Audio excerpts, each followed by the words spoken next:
All right, so I think we have a quorum, so we'll get started here, right at noon. We'll open it up. Has everybody, all the committee members had a chance to review the meeting minutes from last time we met? Any comments? Efforts? All right, with that, we'll approve, last meeting's meeting minutes. We do have two members of our consulting team here, so I thought if they wouldn't mind just giving a brief introduction, just so everybody knows who you are. And Yeah. start off. Hi, everyone. My name is Andy Lyons. I work for Epstein UN Architects, architecture firm based in Milwaukee. Also have a office here in Madison, a couple of others around the country. I do communications and pre-referendum planning work. The majority of my work is with school districts and municipalities. We did the Middleton Cross Plains area project not too long ago, and I did a lot of the communications work in support of that project. Middleton resident, longtime Middleton resident since about 1979, I think. And Nate, Yeah, nice to see everyone. My name's Nate Day. I'm with FCH, short Elliott Hendrickson. We've been working with Epstein UN now for many years together on different projects, and this one in particular we're transitioning into now together, and looking forward to working with all of you on the campus committee. And yeah, I don't know what else, but no, I think that's good. Thank you, guys. Yeah. So I think we have a pretty short agenda today. Well, I say that, but I noticed there's quite a few slides to that were attached. I don't know, Abby, if you want to give introduction or Sure. jump in with bills. Yes, I am going to stop share here. We have our finance director and assistant city administrator, Bill Burns, who is zooming in, and I think that Bill is between a couple of meetings here today and also in peak budget season. So we'll go ahead and just turn it over to Bill to give a presentation on funding strategies. Okay, thank you, Abby. Can everyone in the room hear me? Is the audio working okay? Sounds great. Okay, excellent. All right, I will share my screen and we'll get into it.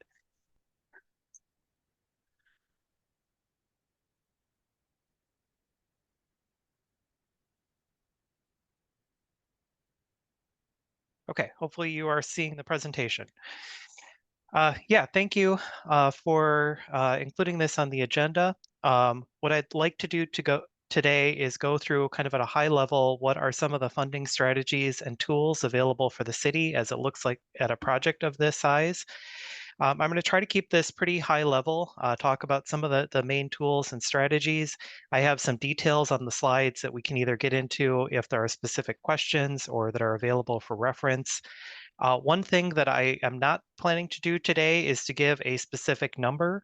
As we started talking as a staff team on putting this together, we felt that it was important not to throw out a particular number or range early. We don't want that to drive the process. We want to go through the analysis and look at what the community's needs are. And then as the process gets further along and we start to narrow down to a scope and a size, we can certainly revisit some of these strategies and get more specific about numbers and about the impact. I'll run through the slides. If there are questions as we go, please let me know, and also would be happy to answer any questions as we get to the end. So looking at any major project like this, whatever the outcome ends up being, it is likely going to be a combination of funding tools and strategies that are working together to finance a project of this size. Put together this slide kind of indicating that I would anticipate that the largest source of funding for a major facility project will likely be through general capital borrowing.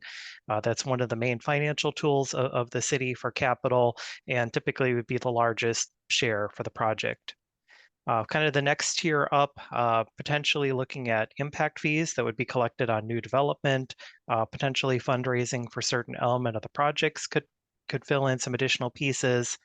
And then grants TIF closure funds, kind of other miscellaneous revenues may be part of the picture, but are likely to be very specific or funding specific items and a smaller piece of the total pie. Looking at general capital borrowing, that is one of the most effective financing tools of the city. We are able to issue general obligation notes or bonds. That basically is an unlimited pledge of the city's future taxing ability. Through that, because that is secured by the full faith and credit of the city, and because the city does have a very attractive bond rating, we are able to issue debt at attractive interest rates. And for a public purpose project like a community facility like this, that would be able to be issued on a tax exempt basis. When I put these slides together a couple of weeks ago, the current 20-year rate for tax exempt general obligation notes was about 3.75. That's actually come down somewhat in the last couple of weeks. And there's been a lot of discussion and speculation about interest rates maybe coming down. The Federal Reserve may be moving interest rates. So we may actually be in a situation by the time that we're ready to be constructing and financing a project that hopefully there's a lower interest rate that's available. Just wanted to add a note too about some additional legislation that prior to a couple of years ago, if the city wanted to do borrowings for longer than 10 years, we had to issue bonds, and there's a lot of restrictions that come with bonds. Certain types of bonds would require a referendum, or the funds could only be used for certain types of purposes. And that legislation in 2023 Act 128 expanded the ability to use what's called general obligation notes. Those can now be issued up for 20 years. There is not a referendum required, and there's a lot of flexibility in the process and the uses of those. So that would be likely the tool that we're looking at for any type of facility project, would be those general obligation notes up to 20 years and able to get an attractive interest rate. The city of Middleton has a debt management policy and has identified several targets and benchmarks for the amount of debt that it issues. And the city is in very good condition with our debt capacity and with some of those metrics. By state law, we're restricted to issuing debt equal to no more than 5% of the total valuation of all property within the city. That's all private property. And that metric, both because the city has been paying down debt as well as the value of the community and the growth of the community, we have significant capacity available. We've only used about 14% of our allowable debt capacity. So I really see the cost of the project and the potential tax impact being more the constraint of how much are we comfortable looking at for borrowing rather than any legal restrictions. The city has also been paying down the debt on several of its other facility projects, and debt for things like the police station, fire EMS facilities that the community has invested in are close to being paid off. And the city, as it has issued new debt for things like street projects and vehicles and other major items, has been trying to pay that down rapidly. So currently, 99% of the outstanding debt, almost all of it, would be fully repaid within 10 years. So all of that sets up the city well to look at taking on new borrowing for new facilities. Not going to get into the specific details unless there are questions, but these are some of the metrics that are included in the city's debt management policy, looking at debt based on evaluation of the city or debt per capita, the tax rate for debt service, and all of those have been trending either constant or declining in recent years. And then this slide is something that we have included each year as part of our budget deliberations. There's a lot of information on this slide, so I'll take just a minute to explain some of the items that we're looking at here. The bars on this chart are looking at the amount of taxes that are collected to pay for debt service each year. And the different colors represent what the purpose of that is. So starting with the kind of grayish bluish color on the bottom, that's labeled capital, that would be funding the city's annual capital improvement program. So that is everything from roads to major vehicle purchases, capital equipment for our various departments, trail projects, park and rec projects, things like that. And then the colored bands on top of that are for various city facilities. So MOC is the Middleton Operations Center, our public works facility. The kind of green bar would be our police station. The gold color is the city's share of the fire and then the EMS facilities for the city. And as you can see, those are planned to be and have been stepping up at a modest amount each year. The red line on here is actually referencing the right side of the graph, and that is looking at the tax rate for debt service. So not the city's total tax rate, but just the portion of taxes collected for debt service. And the city has been increasing that as well by a moderate amount of about 2 to 3% per year. What you'll see is both of those, both the total amount we're collecting in the levy and the tax rate, are projected to peak around 2027. And after that point, some of that facility debt for other facilities will start to drop off. First, the fire and EMS facility after 2027, then the police facility after 2029, and then eventually the mock debt for the operations center gets reduced and would be fully paid off. We're also anticipating that we will have additional ongoing capital needs. We'll still have streets, we'll still have vehicles, we'll still have other purchases. So we've kind of layered that in. But even with that future debt layered in, we are projecting that our future debt service will be going down, both in terms of the levy and the tax rate. And what that does is create some capacity that we could layer in additional borrowing for a new facility, such as the community campus project. And that's what's shown on this second slide here, that starting around 2028, we could start to layer in new debt for a new facility and try to keep both the levy and the tax rate impact either relatively constant if that's the goal, or if there is comfort in increasing that by that 2 to 3% per year, that would also give us that option.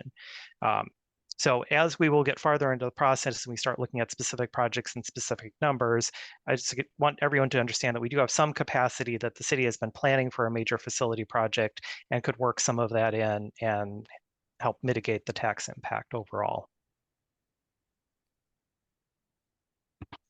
Moving on from capital borrowing, impact fees are another major source of funds that municipalities have for paying for facility projects.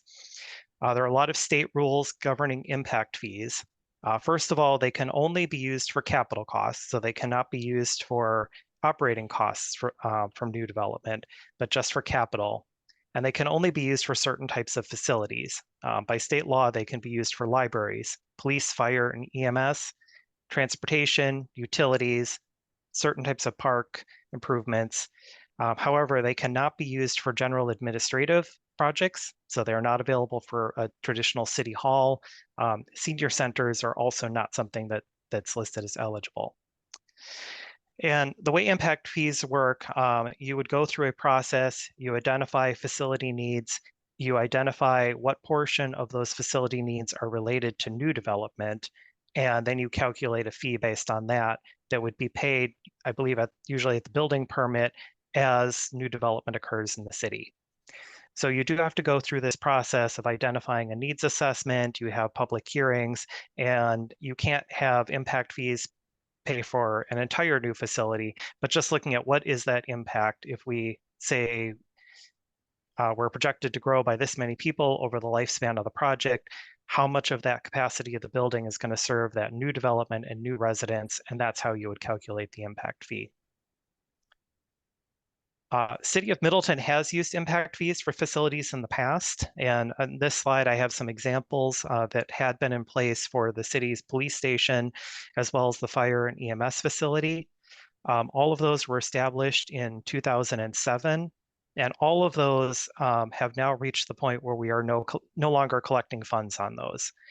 Based on the needs assessment, there was a total amount identified that the city would be allowed to collect for the new development share of those facilities. And between 2021 and 2023, we've reached that amount.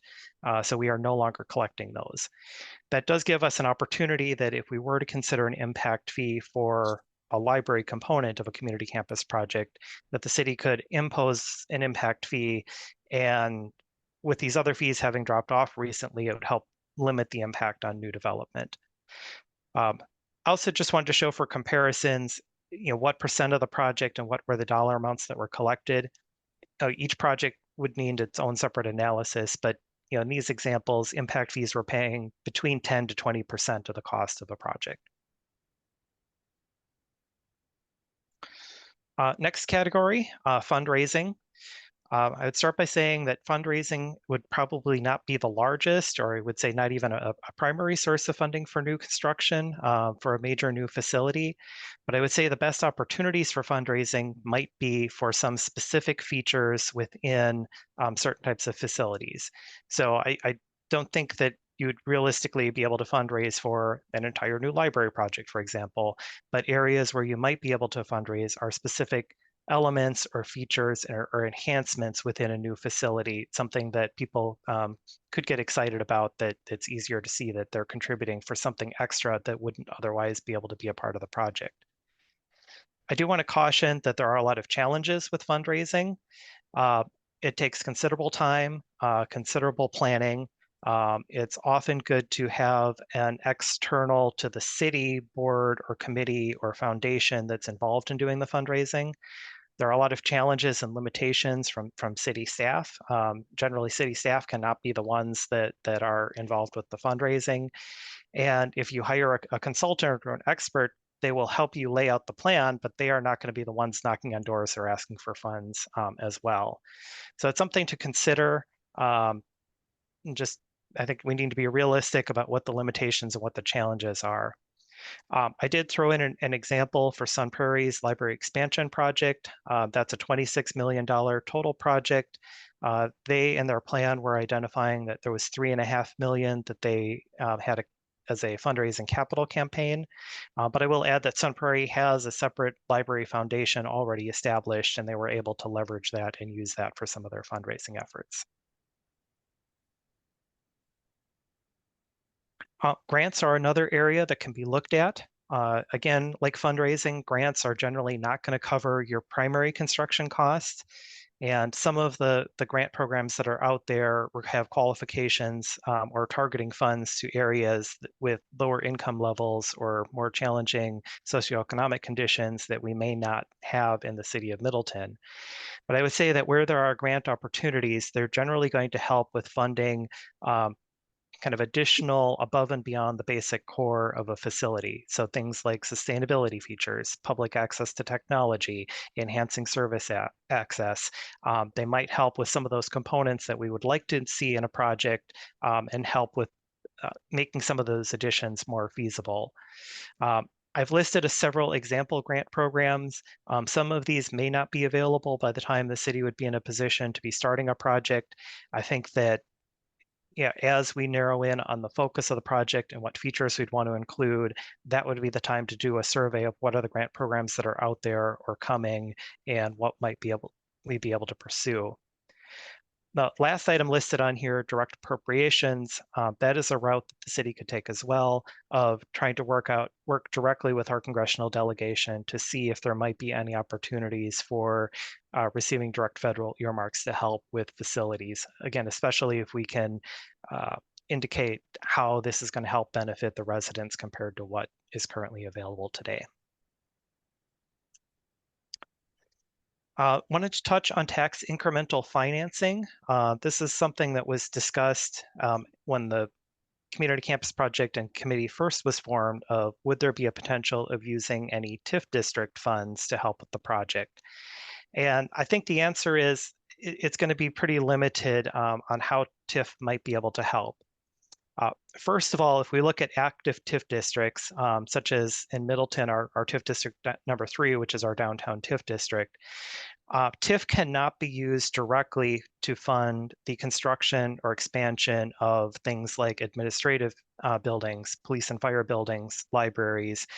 It is really intended as an economic development tool, not as another method of financing city facilities. There had been some discussion about if there were parking or streetscape improvements or things that would kind of cross that line, have some economic development impact as well. Could that be potentially supported by TIF? And while potentially that would be in place, the other challenge is that our TIF district number 3 has an expenditure period which is ending in 2025. So likely that is not going to meet the timeline for a community campus project. The city is currently not able to create a new TIF district because we are over our maximum value that can be in TIF districts. So our assumption going forward is that likely active TIF funds would not be available to support a community campus project. There is another potential way where we might be able to leverage some of the success of the city's TIF districts, and that is funds that are left at the closure of a TIF. So with TIF district number 3, we are nearing the end of its life, potentially look at closing that TID as early as 2026, 2027, somewhere in that time frame. And if there is a residual balance in the TIF after we've collected our final increment, paid off all of our obligations, and there's a balance remaining, that balance of funds gets split between the different taxing jurisdictions that comprise the TID. So it'd be the city, Middleton School District, Dane County, and Madison Area Technical College. The portion that the city receives, that's one-time money that can be used for any public purpose. So if there is a residual balance and the city gets a piece of that, one of the potential uses of that could help support a community campus project. That, of course, would be subject to the budget, subject to the council's desires, but that would be the one way in which TIF funds could potentially be used to help with a project. So far, I've been talking primarily about capital construction for building a new facility or renovating facilities. I think it's also important as we're considering whatever the outcome of this process is what is the impact on the operating budget? So if there is an expansion to facilities or a renovation to current facilities, that will likely have some impact on staffing and operating budgets to operate and maintain that facility. And that's something that should be considered as we go through this process. The city has very tight levy limits on our operating budget.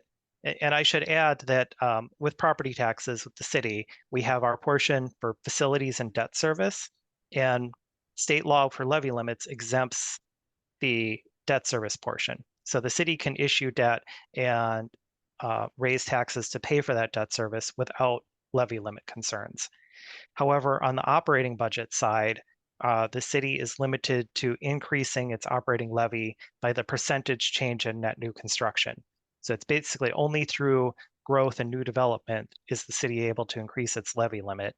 And in recent years, that's been very limited. It's been 1.1 to this year, we're looking at 1.6%, which is well below the rate of inflation. So that doesn't provide capacity to take on new staffing or new costs associated with a building. So as we look at all of these things like staffing, maintenance, HVAC, technology impacts, it would be important to consider the operating budget. And even if a referendum is not required to issue debt, the city may want to consider a referendum in the future to pay for some of those operating costs related to a major facility project. The final bullet on here, and something that I would urge, is that in addition to working on the capital costs of the building, the operating costs, is that the city would also establish some type of facility replacement fund to cover those things that may come 10, 15, 20 years down the road. Things like HVAC updates, major roofing projects, furniture replacement, carpet replacement, things that would likely not fit within an operating budget. And it may be good to set up funds and a sinking fund and be putting money away as soon as the building is opened so that as those needs come up, there is a funding source for them. So I know I went through a lot of information in a relatively short amount of time. I would be very happy to revisit anything if there are questions, or if there are other questions, I'll open it up to anything that I can help with. I had a quick question, Bill, regarding the impact fees. How does that work if we do combine multiple departments in one building? Can you like prorate the library if the senior center is also included, or is it all or nothing? Yeah, there would be, as part of the needs assessment process, we would work with a consultant. Typically, it would be an accounting or an engineering firm, and they would need to go through and identify what portion of the costs are related to, in this case, probably the library function. And it would be just that portion of the project, so the library portion of the project that's serving new development, that would be eligible for the impact fee. Okay, and then follow up on that, if the study does determine that we need a community center, what pool would that be in? Would that be considered eligible for that, or would that be more like the senior center and not considered eligible? it most likely would not be eligible for an impact fee based on my reading of the statute. The statute is pretty specific on what types of things are eligible. I wouldn't want to rule it out completely, and I think that if that, depending on what ends up coming out as the recommendation, it's something we'd want to look at with the city attorney and with whatever consultant we're working on, of if there are some elements or shared elements of a community center that could tie in. I know that parks are an eligible use, and so that's where I would want to clarify of what elements would fall potentially under that umbrella versus what are more general city facilities that likely would not be eligible. But How many tax incremental finance districts does the city have? And would funds be available there to do some of this construction if we decided to scatter out our library, city hall, or senior center? Currently, the city has 2 active TIF districts.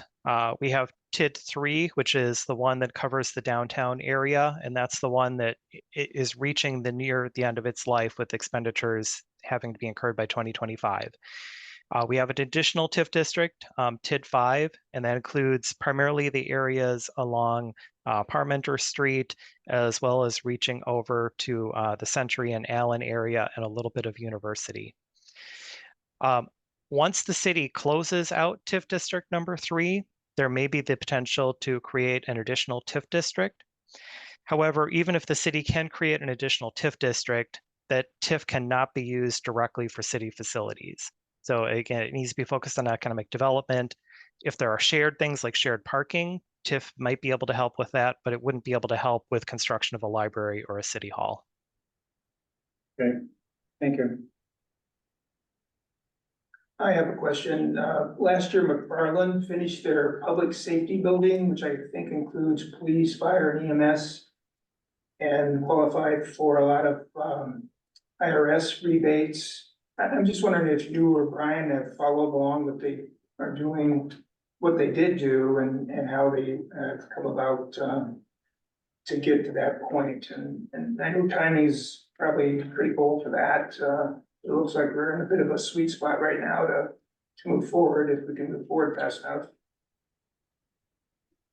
Yeah, at least speaking for myself, I am aware of the project in general terms. I have not looked into the details of the specific funds that they receive for specific elements, but I do think as we narrow down what Middleton is looking at as a result of this process, it'd be good to look at those examples and see what other tools would be available to help fit into that funding package. Yeah, just to follow up on what Bill said, I think once we identify some elements for whatever project we want to do, be it new construction, retrofit, or some option in between, if we have some elements that seem to align with some of the other projects that have been done by our colleague cities, we can get kind of a breakdown of, what grant programs they applied for, and those type of things. So as we spend a bit more time in the coming months, we can get a better breakdown of, the exact processes that those other communities went through, and we can mirror those to the extent that it makes sense for our project.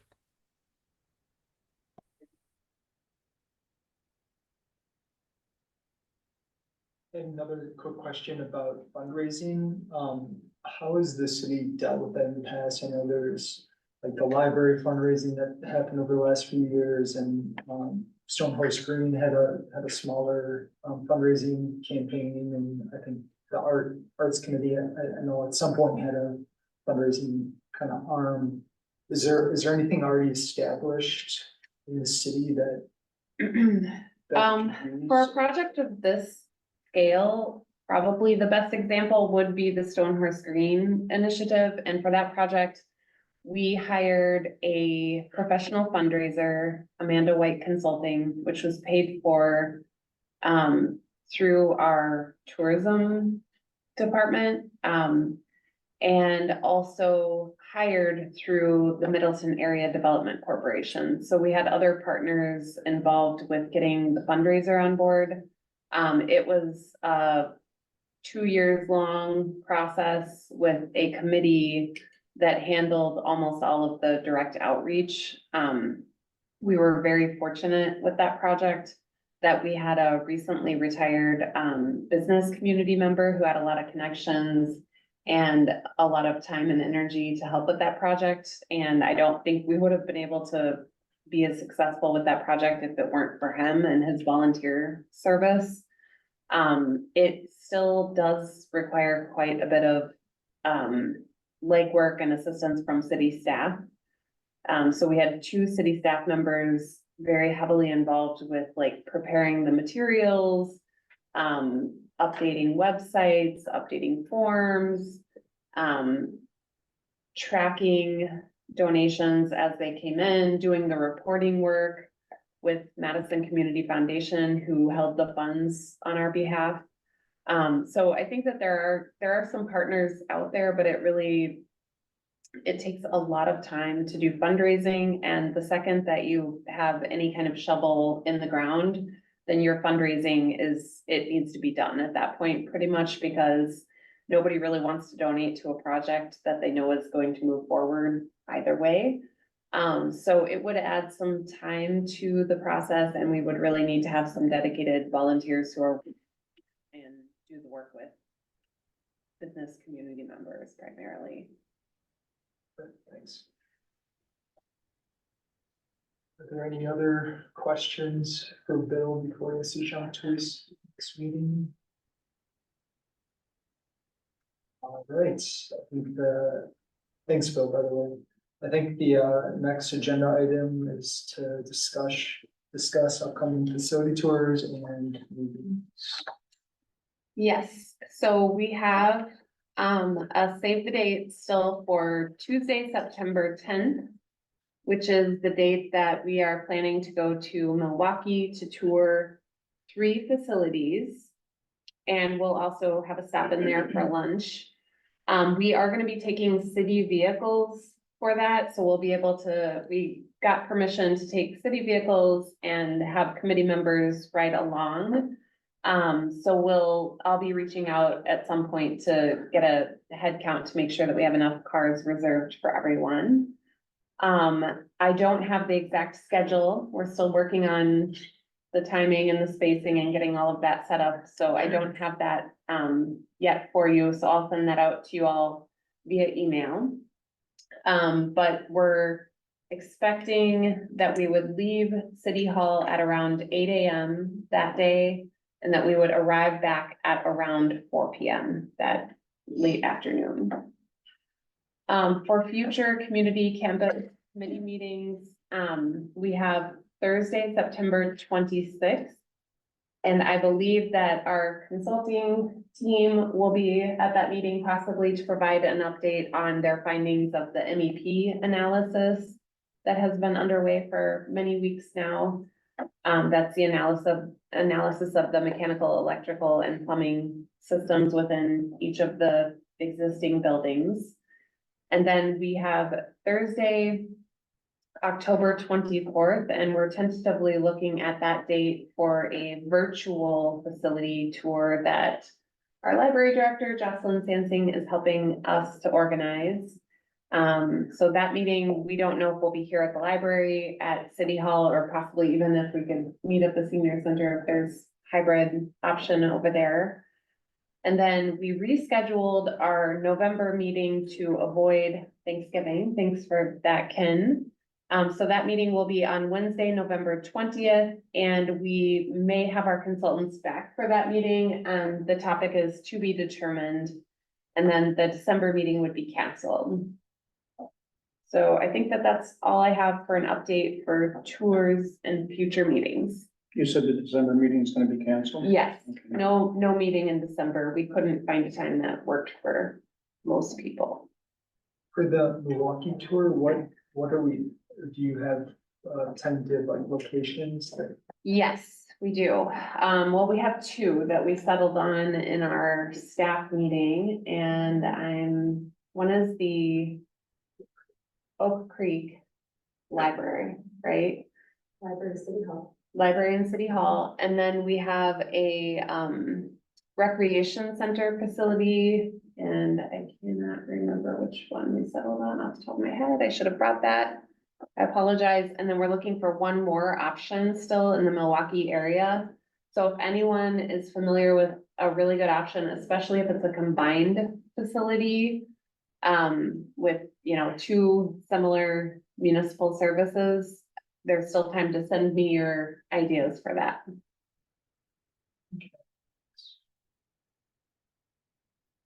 For those that can't attend, are you gonna have a recap?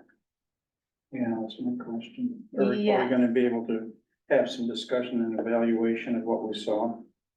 Yeah, we As could part of the put, meeting on the agenda? yeah, let's put that, on Thursday, September 26th, and then we can also go over what we saw in Wanakee and Sun Prairie. I sent the summaries that Paul Reislager, had put together, but we can also share lessons learned, which I think, Kevin, you had reached out with that suggestion.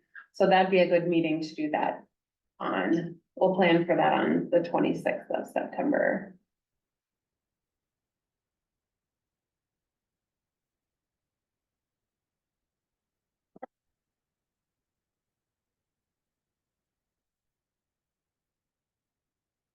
Anything else on upcoming meetings or tours?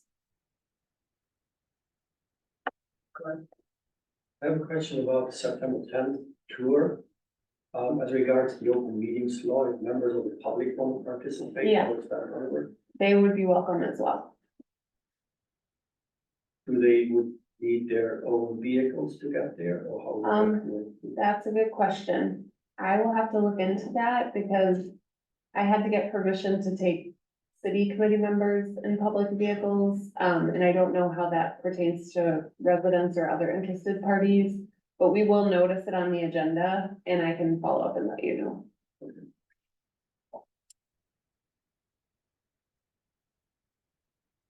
Anything else in business that everybody wanted to bring up?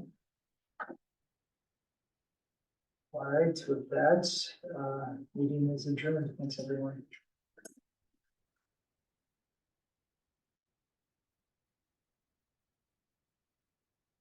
It happens to be our birthday and I'm hosting a giant fundraiser for Way Forward. Way Forward. Yeah. I meant to text you back. Yesterday, my phone was on SOS all day. There was some kind of outage that was affecting all the AT&T people in our building. We couldn't get service all day.